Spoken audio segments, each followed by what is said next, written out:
এই যে রাজনীতি বলছিলেন রাজনৈতিক দলগুলোর মতামতের ছাত্রদের পাশে সেটা তো হবে।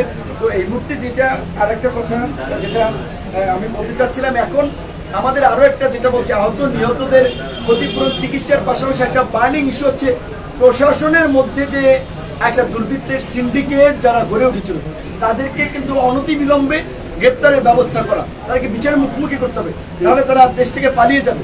এবং সামগ্রিকভাবে যে আমাদের একটা রাষ্ট্র মেরামত বা এই মুহূর্তে ইন্টারিম গভর্নমেন্ট যেটা করতে পারে তার একটা রূপরেখা সংক্ষিপ্তভাবে কিন্তু আমাদের সাধারণ সম্পাদক উল্লেখ করেছে যে শিক্ষা প্রতিষ্ঠানে গণতান্ত্রিক মূল্যবোধ বিকশিত করার জন্য সকল বিশ্ববিদ্যালয় কলেজগুলোতে ছাত্র সংসদ নির্বাচন করা, ঢাকা বিশ্ববিদ্যালয়, রাজশাহী বিশ্ববিদ্যালয়, জাহাঙ্গীরনগর সহ 4টি যে স্বায়ত্তশাসিত বিশ্ববিদ্যালয় আছে দেশের সমস্ত পাবলিক বিশ্ববিদ্যালয়গুলোকে স্বায়ত্তশাসন দেওয়া। কারণ যদি স্বায়ত্তশাসন থাকে সেখানে শিক্ষকদের কিছুটা ফ্রিডম থাকে, ছাত্রদের কিছুটা ফ্রিডম থাকে, ছাত্র সংসদ নির্বাচন যদি থাকে এবং এই আপনার স্বায়ত্তশাসন যদি থাকে, তাহলে এই যে ছাত্র সমাজ একেবারে 52 থেকে 71, 90 থেকে 24 বারবার যে প্রতিবাদের মাধ্যমে ফ্যাসিবাদ গণবিরোধী সরকারকে রুখে দিয়েছে, এইটা রুখে দিতে পারবে।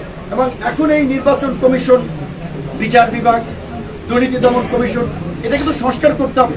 এই যে 16 লক্ষ কোটি টাকা দেশের গত 15 বছরে পাচার হয়ে গেছে, এই পাচারকৃত অর্থ ফিরিয়ে আনতে হবে, দেশের উন্নয়নের কাজে লাগাতে হবে। দেশের মেধাবী সন্তানরা যারা এই দেশে মূল্যায়ন না পেয়ে দেশ ত্যাগ করে চলে গিয়েছেন তাদের সাথে যোগাযোগ করে আমরা এই রাষ্ট্র পুনর্গঠনে তাদেরকে দেশে এসে এখন দায়িত্ব নেওয়ার আমরা আহ্বান জানাবো। ডক্টর মোহাম্মদ ইউনূসের মতো একজন প্রোগ্রেসিভ লিবারেল, এতটা broad minded, internationally well known, well connected এইরকম একজন ব্যক্তি আমরা পেয়েছি।